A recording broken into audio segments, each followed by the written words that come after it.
ನಗರಪೇಟೆಯಲ್ಲಿ ಹನುಮಾನ್ ಚಾಲಿಸಾ ಸಂಘರ್ಷ, ಉದ್ವಿಗ್ನ ವಾತಾವರಣಕ್ಕೆ ತಿರುಗಿದಂತಹ ಫೇಮಸ್ ಶಾಪಿಂಗ್ ಏರಿಯಾ. ಹಿಂದೂ ಯುವಕನ ಮೇಲೆ ಹಲ್ಲೆ ಖಂಡಿಸಿ ಬಿಜೆಪಿ ನಾಯಕರು ನಿಗಿನಿಗಿ ಕೆಂಡ. ನೋಡ್ತಾ ಇದ್ದಂತೆ ಸಾಗರೋಪಾದಿಯಲ್ಲಿ ಸೇರಿದ ಹಿಂದೂ ಕಾರ್ಯಕರ್ತರು. ಇತ್ತ ಪ್ರತಿಭಟನೆಗೆ ಸಾಥ್ ಕೊಟ್ಟ ಕೇಸರಿ ನಾಯಕರು. ಎಲ್ಲದರ ಡೀಟೇಲ್ಸ್ ಕರ್ನಾಟಕ ಟಾಪ್ 20ಯಲ್ಲಿ. ಬೆಂಗಳೂರಿನ ನಗರಪೇಟೆಯಲ್ಲಿ ಹನುಮಾನ್ ಚಾಲಿಸಾ ಹಾಕಿದ್ದಕ್ಕೆ ಹಿಂದೂ ಯುವಕನ ಮೇಲೆ ಹಲ್ಲೆ ಪ್ರಕರಣ ಸಂಬಂಧ ಸ್ಥಳದಲ್ಲಿ ಹಿಂದೂ ಕಾರ್ಯಕರ್ತರು, ಹನುಮ ಭಕ್ತರು, ಸಾವಿರಾರು ವರ್ತಕರು ಪ್ರತಿಭಟನೆ ಮಾಡಿದ್ರು. ರ್ಯಾಲಿ ವೇಳೆ ಸ್ಥಳದಲ್ಲಿ ಬಿಗುವಿನ ವಾತಾವರಣ ನಿರ್ಮಾಣವಾಗಿತ್ತು. ಸ್ವಯಂ ಪ್ರೇರಿತವಾಗಿ ಅಂಗಡಿಗಳನ್ನು ಬಂದ್ ಮಾಡಿ ಪ್ರತಿಭಟನೆಯಲ್ಲಿ ಭಾಗಿಯಾಗಿದ್ರು. ಪ್ರತಿಭಟನೆ ವೇಳೆ ಸುರೇಶ್ ಕುಮಾರ್ ಹಾಗೂ ಪೊಲೀಸರ ನಡುವೆ ವಾಗ್ವಾದ ನಡೆದಿದ್ದು, ಸುರೇಶ್ ಕುಮಾರ್ ರನ್ನ ಪೊಲೀಸರು ಎಳೆದಾಡಿದ್ದಾರೆ. ಸಂಸದೆ ಶೋಭಾ ಕರಂದ್ಲಾಜೆ ಸೇರಿದಂತೆ ಬಿಜೆಪಿ ನಾಯಕರು ಹಾಗೂ ಪ್ರತಿಭಟನಾಕಾರರನ್ನ ಎಳೆದಾಡಿ ವಶಕ್ಕೆ ಪಡೆದ್ರು. ನೀತಿ ಸಂಹಿತೆ ಜಾರಿಯಲ್ಲಿರೋದ್ರಿಂದ ಪ್ರತಿಭಟನೆಗೆ ಅನುಮತಿ ಪಡಿಬೇಕು ಅಂತ ಮೊಬೈಲ್ ಅಂಗಡಿ ಮಾಲೀಕ ಮುಖೇಶ್ ನನ್ನ ಪೊಲೀಸರು ವಶಕ್ಕೆ ಪಡೆದ್ರು. ಮುಖೇಶ್ ನನ್ನ ವಶಕ್ಕೆ ಪಡಿತಾ ಇದ್ದಂತೆ ಪ್ರತಿಭಟನಾಕಾರರು ಆಕ್ರೋಶವನ್ನ ಹೆಚ್ಚು ಮಾಡಿದ್ರು. ಇದು ಬೆಂಗಳೂರು ಅಥವಾ ಕಾಶ್ಮೀರನ ಏನ್ ಮಾಡಿದೆ ಅಂತ ಜೀಪ್ಗೆ ಕೂರಿಸ್ಕೊಂಡು ಹೋಗ್ತಾ ಇದ್ದೀರಾ ಅಂತ ಕಿಡಿಕಾರಿದ್ರು. ಇದೇ ವೇಳೆ ಪ್ರತಿಭಟನಾಕಾರರು ಜೈ ಶ್ರೀರಾಮ್ ಭಾರತ್ ಮಾತಾ ಕಿ ಜೈ ಅಂತ ಘೋಷಣೆ ಕೂಗಿದ್ರು. ಈ ತರ ಮಾಡಿದ್ರೆ ಪೊಲೀಸ್ ಸ್ಟೇಷನ್ ಅವರು ಸೇಮ್ ಕಾಶ್ಮೀರ್ ಆಗಿದೆ ಆ ತರ ಬೆಂಗಳೂರು ಆಗುತ್ತೆ ನೋಡಿ. ಹಿಂದೂಗೆ ಬೈಕೌಟ್ ಮಾಡ್ತಾರೆ ಎಲ್ಲ ನೋಡಿ. ಈ ತರ ಸಪೋರ್ಟ್ ಮಾಡಿದ್ರೆ ತುಂಬಾ ಕಷ್ಟ ಬೆಂಗಳೂರಲ್ಲಿ. ನಮ್ಗೂ ಏನಿಲ್ಲ, ನಾವು ಹೋಗ್ಬಿಡ್ತೀವಿ. ಬೆಂಗಳೂರವ್ರು ತುಂಬಾ ಕಷ್ಟ. ಅದೇ ಅದು ಎಲ್ಲ ಸೇಮ್ ಕಾಶ್ಮೀರ ಹತ್ರ ಆಗ್ತಾ ಇದೆ. ಸೇಮ್ ಆ ತರ ಆಗ್ತದೆ. ಕಾಶ್ಮೀರ ಕೇರಳ ಹೆಂಗಾಗ್ತಾ ಇದೆ ಆ ತರ ಸೇಮ್ ಬೆಂಗಳೂರು ಆಗ್ತಾ ಇದೆ. ಏನು ಅವಕಾಶ ಇಲ್ಲ ನೋಡಿ. ಹೆಂಗ್ ಗಾಡಿಯಲ್ಲಿ ಕೂತ್ಕೊಂಡು ಹೋಗ್ತಾ ಇದ್ದಾರೆ. ಬೆಂಗಳೂರು ಭವಿಷ್ಯ ತುಂಬಾ ಕಷ್ಟ ಇದೆ ಸರ್. ಇನ್ನು ನಗರಪೇಟೆಯಲ್ಲಿ ಬಿಗ್ ಹೈಡ್ರಾಮವೇ ನಡೆದು ಹೋಗಿತ್ತು. ಘಟನಾ ಸ್ಥಳದಲ್ಲಿ ಹನುಮ ಭಕ್ತರಿಂದ ಬೃಹತ್ ರ್ಯಾಲಿ ನಡೆಸಿ ರಸ್ತೆಯಲ್ಲೇ ಕೂತು ಹನುಮಾನ್ ಚಾಲಿಸಾ ಪಠಣೆ ಮಾಡಿದರು. ಘಟನಾ ಸ್ಥಳಕ್ಕೆ ಸಂಸದೆ ಶೋಭಾ ಕರಂದ್ಲಾಜೆ, ಸಂಸದ ತೇಜಸ್ವಿ ಸೂರ್ಯ, ಮಾಜಿ ಸಚಿವ ಸುರೇಶ್ ಕುಮಾರ್ ಸೇರಿದಂತೆ ಬಿಜೆಪಿಯ ಹಲವು ನಾಯಕರು ಆಗಮಿಸಿ ಪ್ರತಿಭಟನಾಕಾರರಿಗೆ ಸಾಥ್ ಕೊಟ್ಟರು. ಈ ವೇಳೆ ಶಾಸಕ ಸುರೇಶ್ ಕುಮಾರ್ ಅವರನ್ನ ಪೊಲೀಸರು ಎಳೆದಾಡಿದ್ರು. ಇಬ್ಬರ ಮಧ್ಯೆ ವಾಗ್ವಾದವೇ ಶುರುವಾಗಿತ್ತು. ಇದು ಉದ್ದೇಶಪೂರ್ವಕವಾಗಿ ಮಾಡಿರೋ ಹಲ್ಲೆ ಅಂತ ಸುರೇಶ್ ಕುಮಾರ್ ಹೇಳಿದ್ರೆ, ಸಂಸದೆ ಶೋಭಾ ಕರಂದ್ಲಾಜೆ ಮಾತನಾಡಿ, ರಾಜ್ಯದಲ್ಲಿ ಹಿಂದೂ ವಿರೋಧಿ ಸರ್ಕಾರ ಇದೆ, ಇಲ್ಲಿ ಹಿಂದೂಗಳಿಗೆ ರಕ್ಷಣೆ ಇಲ್ಲ ಅಂತ ವಾಗ್ದಾಳಿ ನಡೆಸಿದ್ರು. ಕರ್ನಾಟಕದಲ್ಲಿ ಹಿಂದೂ ವಿರೋಧಿ ಸರ್ಕಾರ ಇದೆ. ಕಾಂಗ್ರೆಸ್ ಸರ್ಕಾರ ಏನ್ ಮಾಡ್ತಾ ಇದೆ? ಕಾನೂನು ಸುವ್ಯವಸ್ಥೆ ಮೇಲೆ ಹಿಡಿತಾ ಇಲ್ಲ. ಕಾಂಗ್ರೆಸ್ ಬಂದಾಗ, ಸಿದ್ದರಾಮಯ್ಯನವರು ಬಂದಾಗ ಹಿಂದೂ ವಿರೋಧಿ ನೀತಿಯನ್ನು ಅನುಸರಿಸ್ತಾ ಇದ್ದಾರೆ. ಅದಕ್ಕೆ ಇದೊಂದು ಉದಾಹರಣೆ.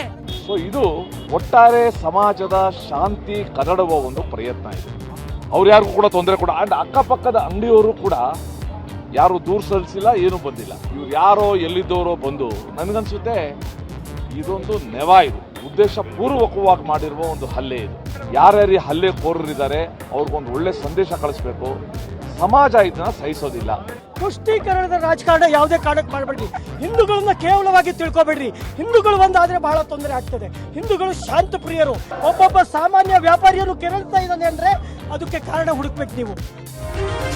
ಇನ್ನು ನಗರಪೇಟೆಯಲ್ಲಿ ಕೆಲಕಾಲ ಉದ್ವಿಗ್ನ ಪರಿಸ್ಥಿತಿ ನಿರ್ಮಾಣ ಆಗಿದ್ದು, ಪರಿಸ್ಥಿತಿ ನಿಯಂತ್ರಣಕ್ಕೆ ತರೋದಕ್ಕೆ ಪೊಲೀಸರು ಹರಸಾಹಸ ಪಡುತ್ತಿದ್ದಾರೆ.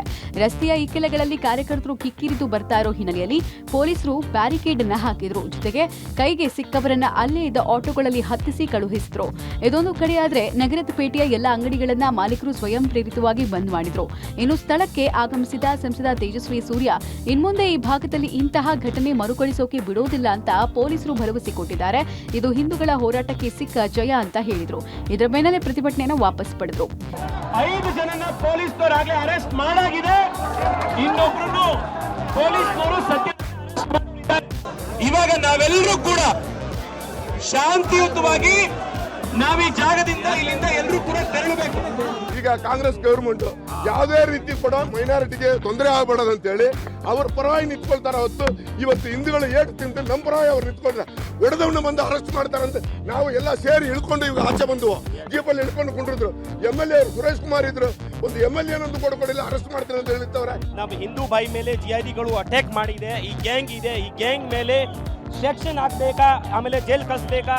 ಜೈಲ್ ಕಳಿಸ್ಲಾರ್ದಂಗ ನಾನು ಪ್ರಯತ್ನ ಮಾಡ್ತೀನಿ. ನಗರಪೇಟೆ ಹನುಮಾನ್ ಚಾಲಿಸಾ ಗಲಾಟೆ ವಿಚಾರವಾಗಿ ಸಚಿವ ದಿನೇಶ್ ಗುಂಡೂರಾವ್ ಪ್ರತಿಕ್ರಿಯೆ ಕೊಟ್ಟಿದ್ದಾರೆ.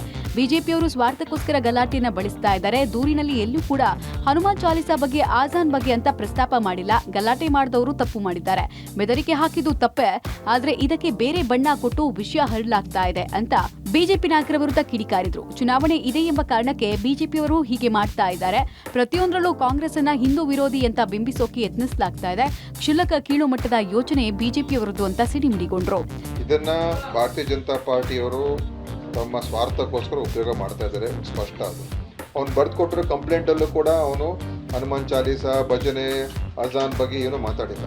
ಗಲಾಟೆ ಮಾಡಿದ್ದು ಖಂಡಿತ ವಿಡಿಯೋ ನೋಡಿದ್ರೆ ಆ ಹುಡುಗರುಗಳು ತಪ್ಪು ಮಾಡಿದರೆ ಅವ್ರನ್ನ ಕ್ರಮ ಆಗಬೇಕು, ಅವ್ರು ಯಾರೇ ಆಗಿರಲಿ.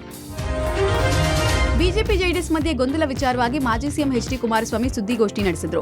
ಪ್ರಾರಂಭದಿಂದ ನಾವು 3 ಸೀಟ್ಗಳನ್ನ ಕೇಳಿದ್ದೀವಿ, ಆದರೆ ಈವರೆಗೂ ಇಂತಿಷ್ಟೇ ಸೀಟುಗಳ ಹಂಚಿಕೆ ಅನ್ನೋದನ್ನ ಹೈಕಮಾಂಡ್ ಇನ್ನೂ ಸ್ಪಷ್ಟಪಡಿಸಿಲ್ಲ ಅಂದ್ರು. ಕೇವಲ 2 ಸೀಟ್ಗಾಗಿ ನಾವು ಮೈತ್ರಿ ಮಾಡ್ಕೋಬೇಕಾಗಿತ್ತ. ಮಂಡ್ಯ ಮತ್ತು ಹಾಸನದಲ್ಲಿ ಸ್ವತಂತ್ರವಾಗಿ ನಿಂತ್ಕೊಂಡ್ರು, ಗೆಲುವು ಸಲೀಸಾಗಿದೆ. ಮಂಡ್ಯದಲ್ಲಿ ನಮ್ಮ ಕಾರ್ಯಕರ್ತರೇ ಅಭ್ಯರ್ಥಿಗಳು, ಯಾರು ನಿಲ್ತಾರೆ ಅನ್ನೋದನ್ನ ಹೇಳ್ತೀನಿ. ಇನ್ನು ಕೋಲಾರ ಸ್ಮೂತ್ ಆಗಿ ಆಗುತ್ತೆ. ನಾನು ಆಸ್ಪತ್ರೆಯಿಂದ ಬಂದ ನಂತರ ಅಭ್ಯರ್ಥಿಗಳ ಹೆಸರು ಘೋಷಣೆ ಮಾಡ್ತೀನಿ ಅಂತ ತಿಳಿಸಿದ್ರು. ಇನ್ನು ಸೀಟ್ ಹೊಂದಾಣಿಕೆ ವಿಷಯದಲ್ಲಿ ನಾವು ಪ್ರಾರಂಭಿಕ ಹಂತದಿಂದಲೂ 3 ಸ್ಥಾನಗಳನ್ನು ಕೇಳಿದ್ದೇವೆ ಅಂತಕ್ಕಂಥದ್ದು. BJPಯಿಂದ ನಮಗೆ ದೆಹಲಿಯ ಹೈಕಮಾಂಡ್ ಆಗಲಿ ರಾಜ್ಯದ ಸ್ನೇಹಿತರಾಗಲಿ ಈ ಕ್ಷಣದವರೆಗೆ ಇಂತಿಷ್ಟು ಸೀಟ್ಗಳ ಹಂಚಿಕೆ ಅಂತಕ್ಕಂಥದ್ದು ಸ್ಪಷ್ಟತೆ ಏನಿಲ್ಲ. ಅಲ್ಲಿ ನಾನು ಕೇಳಿರ್ತಕ್ಕಂಥದ್ದನ್ನು ನಾವು ಗೌರವಿಸ್ತೀವಿ ಅಂತಕ್ಕಂಥದ್ದನ್ನು ಕೇಂದ್ರದ ಗೃಹ ಸಚಿವರು ನಾನು ಹಲವಾರು ಬಾರಿ ಭೇಟಿ ಮಾಡಿದಾಗಲೂ ನನ್ನ ಒಂದು ಮನವಿ ಏನಿದೆ ಅದನ್ನು ಗೌರವಯುತವಾಗಿ ಕಂಡಿದ್ದಾರೆ. ಮೈತ್ರಿ ವಿಚಾರದಲ್ಲಿ ಬಿಜೆಪಿ ನಡೆಗೆ ಎಚ್ಚರಿಕೆ ಅಸಮಾಧಾನ ವಿಚಾರವಾಗಿ ಬಿಜೆಪಿ ರಾಜ್ಯಾಧ್ಯಕ್ಷ ಆರ್ ಅಶೋಕ್ ಪ್ರತಿಕ್ರಿಯೆ ಕೊಟ್ಟಿದ್ದಾರೆ. ಬಿಜೆಪಿ ಜೆಡಿಎಸ್ ನಡುವೆ ಸ್ಥಳೀಯವಾಗಿ ಹೊಂದಾಣಿಕೆ ಆಗಿದೆ. ಜೆಡಿಎಸ್ ಬಿಜೆಪಿ ಮೈತ್ರಿಗೆ ಏನೂ ಆಗಲ್ಲ. ಸಣ್ಣ ಪುಟ್ಟ ಗೊಂದಲಗಳಿರೋದು ಸಹಜ, ಅದನ್ನೆಲ್ಲ ಸರಿ ಮಾಡ್ಕೊಂಡು ಹೋಗ್ತೀವಿ. ಕುಮಾರಸ್ವಾಮಿ 3 ಸೀಟ್ ಕೇಳಿದ್ರು, ಈಗ 2 ಆಗಿದೆ. ಇನ್ನೊಂದು ಸೀಟ್ ಬಗ್ಗೆ ಚರ್ಚೆ ಆಗುತ್ತೆ. ಕುಮಾರಸ್ವಾಮಿ ನನ್ನ ಜೊತೆ ಮಾತಾಡಿದ್ದಾರೆ. ಇವತ್ತು ನಾನು ಕೂಡ ಡೆಲ್ಲಿಗೆ ಹೋಗ್ತಾ ಇದ್ದೀನಿ. ಸೀಟು ಹಂಚಿಕೆ ಬಗ್ಗೆ ಇವತ್ತು ಫೈನಲ್ ಆಗುತ್ತೆ ಅಂದ್ರು. ನನ್ನ ಹತ್ರನೂ ಕೂಡ ನಿನ್ನೆ ಬೆಳಗ್ಗೆ ಫೋನ್ ಮಾಡಿದ್ರು, ಇದೇ ವಿಚಾರವಾಗಿ ಮಾತಾಡಿದ್ದಾರೆ. ಆ ಥರದ್ದೇನು ಗೊಂದಲ ಇಲ್ಲ. ಸೀಟ್ಗಳು ಅವರು 3 ಸೀಟ್ ಕೇಳಿದರು. 3 ಸೀಟ್ಗಳ ಬಗ್ಗೆ ಈಗ 2 ಆಗಿದೆ. ಇನ್ನೊಂದರ ಬಗ್ಗೆ ಚರ್ಚೆ ನಡೀತಾ ಇದೆ. ಸೊ ಇನ್ನೂ ಕೂಡ ಅವ್ರಿಗೆ ಯಾವ್ಯಾವ ಸೀಟ್ಗಳು ಕೇಳಿದ್ದಾರೆ ಅವ್ಯಾವು ಕೂಡ BJP ಅನೌನ್ಸೇ ಮಾಡಿಲ್ಲ, ಹಾಗೆ ಇಟ್ಟಿದ್ದಾರೆ, ಅನೌನ್ಸ್ ಮಾಡಿ. ಸೊ ಚರ್ಚೆ ನಡೀತಾ ಇದೆ. ನಮ್ಮ ಕೇಂದ್ರೀಯ ನಾಯಕರು ಕೂಡ ಕುಮಾರಸ್ವಾಮಿ ಇದುವರೆಗೂ 2-3 ಬಾರಿ ಮಾತಾಡಿದ್ದಾರೆ. 3 ಬಾರಿ ಕುಮಾರಸ್ವಾಮಿ ಅವ್ರ ಜೊತೆ ಪರ್ಸ್ನಲ್ ಆಗಿ ಮಾತಾಡಿದ್ದಾರೆ. ನನಗನ್ಸುತ್ತೆ ಆ ಥರದ್ದು ಏನು ಗೊಂದಲ ಇಲ್ಲ. ದೆಹಲಿಗೆ ಹೋಗ್ತಾ ಇದ್ದೀನಿ, ಆ ಮೀಟಿಂಗ್ ಕರೆದಿದ್ದಾರೆ. ಅಲ್ಲಿ ವಿಚಾರಗಳ ಬಗ್ಗೆ ಎಲ್ಲ ಚರ್ಚೆ ಮಾಡ್ತೀನಿ. ಇನ್ನು ಇದೇ ವೇಳೆ ಡಿಸಿಎಂ ಡಿಕೆ ಶಿವಕುಮಾರ್ ವಿರುದ್ಧ ಕುಮಾರಸ್ವಾಮಿ ನಿಗಿ ಕೆಂಡವಾದ್ರು. ನಿಮ್ಮ ಜೊತೆ ಮೈತ್ರಿ ಮಾಡಿಕೊಂಡು ನಮ್ಮ ಪಕ್ಷ ನಾಶ ಮಾಡೋಕೆ ಹೊರಟಿದ್ದು ನೀವು, ನನ್ನ ಮುಗಿಸೋಕೆ ಹಂತ ಹಂತವಾಗಿ ನೀವು ಏನೇನ್ ಮಾಡಿದ್ದೀರಿ ಅನ್ನೋದು ಗೊತ್ತಿದೆ. ಹೊರಗಡೆ ನಮ್ಮನ್ನ ಉಳಿಸೋ ತರ ನಾಟಕ ಮಾಡ್ತೀರಿ. ಜೆಡಿಎಸ್ ಪಕ್ಷವನ್ನ ನಿರ್ನಾಮ ಮಾಡೋದಕ್ಕೆ ಹೊರಟಿದ್ದೀರಿ. ಈಗಲೂ ನಮ್ಮ ಪಕ್ಷವನ್ನ ಮುಗಿಸೋಕೆ ಹೊರಟಿದ್ದೀರಿ ಅನ್ನೋದು ಗೊತ್ತಿದೆ. ರಾಜಕೀಯವಾಗಿ ನನಗೆ ವಿಷ ಹಾಕ್ತವರು ನೀವು ಅಂತ ಹೇಳುವ ಮೂಲಕ ಡಿಕೆ ಶಿವಕುಮಾರ್ ವಿರುದ್ಧ ಹರಿಹಾಯ್ದ್ರು. ಇನ್ನು ಕಳೆದ ಚುನಾವಣೆಯಲ್ಲಿ ನಿಮ್ಮ ಸಹೋದರನ ಗೆಲುವು ಯಾರಿಂದ ಆಯ್ತು ಗೊತ್ತಿದ್ಯಾ? ನಾವಿಲ್ಲ ಅಂದಿದ್ರೆ ನಿಮ್ಮ ಸಹೋದರ ಸೋಲ್ತಾ ಇದ್ರು, ನೆನಪಿರ್ಲಿ ಅಂದ್ರು. ಇತ್ತ ಎಚ್ಡಿಕೆ ಹೇಳಿಕೆಗೆ ಸಂಸದ ಡಿಕೆ ಸುರೇಶ್ ತಿರುಗೇಟು ಕೊಟ್ರು. ಹೊರನೋಟಕ್ಕೆ ಕುಮಾರಸ್ವಾಮಿ ಪರವಾಗಿ ಏನು ಡಿಕೆ ಶಿವಕುಮಾರ್ ಬೆಂಗಾವಲಾಗಿ ನಿಂತಿದ್ದಾರೆ. ಟ್ರಬಲ್ ಶೂಟರು, ಕನಕಪುರದ ಬಂಡೆ ಏಳಿಸ್ಕೊಂಡ್ರಿ, ಬರೆಸ್ಕೊಂಡ್ರಿ, ಹಣ ಕೊಟ್ಟು ನನ್ನನ್ನು ಮುಗಿಸ್ಲಿಕ್ಕೆ ಹಂತ ಹಂತವಾಗಿ ಯಾವ ರೀತಿ ನಡೆಸ್ಕೊಂಡಿದ್ದೀರಿ, ನಾನು ಮರೀಲಿಕ್ಕೆ ಸಾಧ್ಯವ? ಡಿಕೆ ಶಿವಕುಮಾರ್ ಯಾವ ರೀತಿ ನಮಗೆ ವಿಷ ಹಾಕಿದ್ದೀರಿ, ಕೊಂದಿದ್ದೀರಿ ನೀವು ಅಂತ ಹೇಳಿ ರಾಜಕೀಯವಾಗಿ. ಮಾಜಿ ಸಿಎಂ ಎಚ್ಡಿಕೆ ಕ್ಷೇತ್ರ ಘೋಷಿಸ್ತಾ ಇದ್ದಂತೆ ರೆಬಲ್ ಲೇಡಿ ಸುಮಲತಾ ಸೈಲೆಂಟ್ ಆದಂಗೆ ಕಾಣಿಸ್ತಾ ಇದೆ. ಜೆಡಿಎಸ್ ನಾಯಕರು ಸೈಲೆಂಟ್ ಆಗಿದ್ದಾಗ ಸೂಪರ್ ಆಕ್ಟಿವ್ ಆಗಿದ್ದ ಸುಮಲತಾ ಅವರು ಬ್ಯಾಕ್ ಟು ಬ್ಯಾಕ್ ಮಂಡ್ಯ ಪ್ರವಾಸ ಕೈಗೊಂಡು ಅಚ್ಚರಿ ಮೂಡಿಸಿದ್ರು. ಜೊತೆಗೆ ಮಂಡ್ಯ ಬಿಜೆಪಿ ಟಿಕೆಟ್ ನನಗೆ ಸಿಗತ್ತೆ ಅಂತ ಫುಲ್ ಕಾನ್ಫಿಡೆನ್ಸ್ ಅಲ್ಲಿ ಇದ್ರು.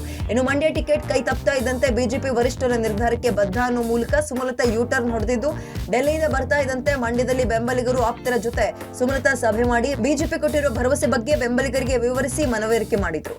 ಇದೀಗ ಸುಮಲತಾ ರಾಜಕೀಯ ನಡೆ ಮತ್ತಷ್ಟು ನಿಗೂಢವಾಗಿ ಪಕ್ಷೇತರವಾಗಿ ಸ್ಪರ್ಧೆ ಮಾಡ್ತಾರ ಅಥವಾ ಮೈತ್ರಿ ಧರ್ಮ ಪಾಲಿಸ್ತಾರ ಅನ್ನೋ ಕುತೂಹಲ ಹೆಚ್ಚಿದೆ. ನಿರ್ಧಾರ ಅನ್ನೋದು ಇನ್ನೂ ಫೈನಲೈಸ್ ಆಗಬೇಕು. ನೀವು ನಿಶ್ಚಿಂತರಾಗಿರಿ. ಪಾರ್ಟಿ ನಿಮ್ಮೊಂದಿಗೆ ಯಾವತ್ತೂ ಇದೆ. ಮೀಟಿಂಗ್ ಆಗುತ್ತೆ, ಅದಾದ್ಮೇಲೆ ಏನೇ ಇರಲಿ ನಿರ್ಧಾರ ಫೈನಲ್ ಆದ್ಮೇಲೆ ಅಧಿಕೃತವಾಗಿ ನಿಮಗೂ ತಿಳಿಸ್ತೀವಿ. ಮೋದಿ ಅವರಿಗೆ ನಿಮ್ಮ ಬಗ್ಗೆ ತುಂಬಾ ಭರವಸೆ ಹಾಗೂ ಒಳ್ಳೆಯ ಅಭಿಪ್ರಾಯ ನಮ್ಮೆಲ್ಲರಲ್ಲೂ ಇದೆ. ಸಾಕಷ್ಟು ಊಹಾಪೋಗಿ ಯಾವ ಕ್ಷೇತ್ರ ಖಾಲಿ ಇದ್ರೆ ಅದಕ್ಕೆ ನನ್ನ ಹೆಸರನ್ನ ಜೋಡಿಸೋ ಒಂದು ಇದನ್ನ ನೋಡ್ತಾ ಇದ್ದೀನಿ, ಟ್ರೆಂಡ್ನ. ಇದರಲ್ಲಿ ಯಾವುದೇ ಸತ್ಯ ಇಲ್ಲ. ಮಂಡ್ಯ ಲೋಕಸಭೆ ಅಭ್ಯರ್ಥಿ ಆಯ್ಕೆ ಸಂಬಂಧ ಸಂಸದೆ ಸುಮಲತಾ ಅಂಬರೀಶ್ ಇಕ್ಕಟ್ಟಿನಲ್ಲಿ ಸಿಲುಕಿದಂತೆ ಕಾಣ್ತಾ ಇದೆ. ಮಂಡ್ಯ ಸ್ಪರ್ಧೆ ಬಗ್ಗೆ ಬಿಜೆಪಿ ವರಿಷ್ಠರಿಂದ ಯಾವುದೇ ಸ್ಪಷ್ಟತೆಯೇ ಸಿಕ್ಕಿಲ್ಲ. ಹೀಗಾಗಿ ದೆಹಲಿಯಲ್ಲೇ ಸುಮಲತಾ ಬೀಡು ಬಿಟ್ಟಿದ್ದು ಗೃಹ ಸಚಿವ ಅಮಿತ್ ಶಾ ಭೇಟಿಯಾಗುವ ಸಾಧ್ಯತೆ ಇದೆ.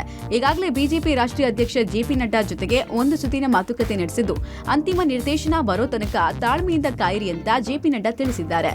ಏನೇ ಆದರೂ ಅಮಿತ್ ಶಾ ಭೇಟಿಯಾಗಿ ಸ್ಪಷ್ಟತೆಯೊಂದಿಗೆ ಸುಮಲತಾ ಕ್ಷೇತ್ರಕ್ಕೆ ಮರಳೋಕೆ ನಿರ್ಧರಿಸಿದ್ದಾರೆ ಎನ್ನಲಾಗ್ತಿದೆ. ಮೈಸೂರಿನಲ್ಲಿ ಬಿಜೆಪಿ ಅಭ್ಯರ್ಥಿ ಯದುವೀರ್ ಪರ ಸಂಸದ ಪ್ರತಾಪ್ ಸಿಂಹ ಬಿರುಸಿನ ಪ್ರಚಾರಕ್ಕೆ ಧುಮುಕಿದ್ದಾರೆ. ಪ್ರಚಾರದ ಸಭೆಯಲ್ಲಿಯೇ ಅಬ್ಬರಿಸಿದ ಪ್ರತಾಪ್ ಸಿಂಹ, ನಾನು ಮೈಸೂರಿಗೆ ಹಣ ಆಸ್ತಿಯನ್ನ ಮಾಡ್ಲಿಕ್ಕೆ ಬಂದಿಲ್ಲ. ಕೆಲವರು ಪ್ರತಾಪ್ ಸಿಂಹನನ್ನ ಜಗಳಗಂಟ ಅಂತ ಹೇಳ್ತಾರೆ. ಚಾಮುಂಡಿಗೆ ಅವಮಾನ ಆಗುವಾಗ ಯಾರೂ ಬರಲಿಲ್ಲ.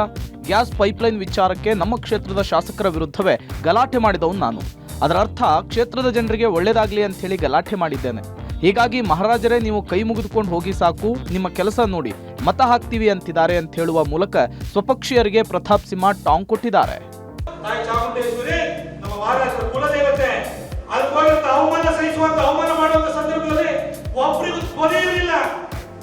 ಅವತ್ತು ನಿಂತ್ಕೊಂಡು ಹೋರಾಟ ಮಾಡಿದವನು ಮೈಸೂರು ದಸರಾ ಅನಾಚಾರವನ್ನು ನಡೆಸಿದ ಪ್ರತಾಪ್ ಸಿಂಹ ಕಾಂಟ್ರವರ್ಸಿ ಜಗಳ ಯಾಕೆ ಜಗಳ ಮಾಡ್ಕೊಂಡೆ? ಇತಿಹಾಸದ ಜಗಳ ಆಗಿರ್ಬೋದು. ಗ್ಯಾಸ್ ಪೈಪ್ ಲೈನ್ ನನ್ನ ಮನೆ ಹೋಗಲ್ಲ, ಯಾಕಂದ್ರೆ ನಮ್ಮ ಕ್ಷೇತ್ರದ ಜನ ಕೊಡಲಾಗಬೇಕು ಅಂತ ಹೋರಾಟ ಮಾಡಿದೆ. ಬೆಂಗಳೂರು ಗ್ರಾಮಾಂತರದಿಂದ ಬಿಜೆಪಿ ಡಾಕ್ಟರ್ ಮಂಜುನಾಥ್ ಕಣಕ್ಕಿಳಿದಿದ್ದಕ್ಕೆ ಡಿಸಿಎಂ ಡಿಕೆಶಿ ವ್ಯಂಗ್ಯವಾಡಿದ್ದಾರೆ. ಮಂಜುನಾಥ್ರನ್ನ ಬಿಜೆಪಿ ಚಿಹ್ನೆಯಿಂದ ನಿಲ್ಲಿಸ್ತಾ ಇರೋದೇ first suicide attempt of JDS. ನಾನು ಇದನ್ನ ಎಕ್ಸ್ಪೆಕ್ಟೇ ಮಾಡಿರ್ಲಿಲ್ಲ. ಅಲಯನ್ಸ್ ಅಂದ್ರೆ ಎಲ್ಲರೂ ವೋಟ್ ಹಾಕ್ಲೇಬೇಕಾಗುತ್ತೆ, ಆದ್ರೆ ಅವರ ಪಕ್ಷಕ್ಕೆ ದೊಡ್ಡ ಮುಜುಗರ ಉಂಟಾಗಿದೆ. ನಾನು ಇದಕ್ಕೆ ಮಧ್ಯಪ್ರವೇಶ ಮಾಡಲ್ಲ. ಅವರದ್ದೇ ಪಕ್ಷದಲ್ಲಿ ಸಂಸದರು ಶಾಸಕರಿದ್ರು, ಅವರದ್ದೇ ಆದ ಸ್ಟ್ರೆಂತ್ ಇತ್ತು. ಆದ್ರೆ ಬಿಜೆಪಿ ಸ್ಟೈಲೇ ಅದು. ಇದೊಂದೇ ರಾಜ್ಯದಲ್ಲ, ಬೇರೆ ರಾಜ್ಯದಲ್ಲೂ ಇದೇ ರೀತಿ ನಡ್ಕೊಳ್ತಾರೆ. ಅವ್ರ ಪಾರ್ಟಿ ಬಗ್ಗೆ ನಾನು ಹೆಚ್ಚು ಕಾಮೆಂಟ್ ಮಾಡಲ್ಲ ಅಂದ್ರು. ದೇವೇಗೌಡರು ಯಾಕೆ ಅವರ ಅಳಿನ ಬಿಜೆಪಿ ಸಿಂಬಲ್ ಅಲ್ಲಿ ನಿಲ್ಲಿಸಿದ್ರು, that was the first suicide attempt of JDS. ಅದು ನಾನು ಎಕ್ಸ್ಪೆಕ್ಟ್ ಮಾಡಿರಲಿಲ್ಲ. ಅಲಯನ್ಸ್ ಅಂದಮೇಲೆ ಎಲ್ಲರೂ ವೋಟ್ ಹಾಕ್ಲೇಬೇಕಾಗಿತ್ತು, ಬಟ್ ಅವ್ರ ಪಕ್ಷಕ್ಕೆ ಒಂದು ದೊಡ್ಡ ಮುಜುಗರ ಉಂಟಾಗಿದೆ. ಅವ್ರದ್ದು ಸಿಟ್ಟಿಂಗ್ MLAಗಳಿದ್ದಾರೆ, ಅವರ ಸ್ಟ್ರೆಂತ್ ಅವರಿಗೆ ಬೇಕಾಗಿತ್ತು. ಬಟ್ ಬಿಜೆಪಿ ಸ್ಟೈಲೇ ಅದು. ಏನು ಇದು ಒಂದೇ ರಾಜ್ಯದಲ್ಲ, ಎಲ್ಲ ರಾಜ್ಯದಲ್ಲೂ ಕೂಡ ಈ ರೀತಿ ನಡ್ಕೊಂಡು ಬರ್ತಾ ಇದೆ.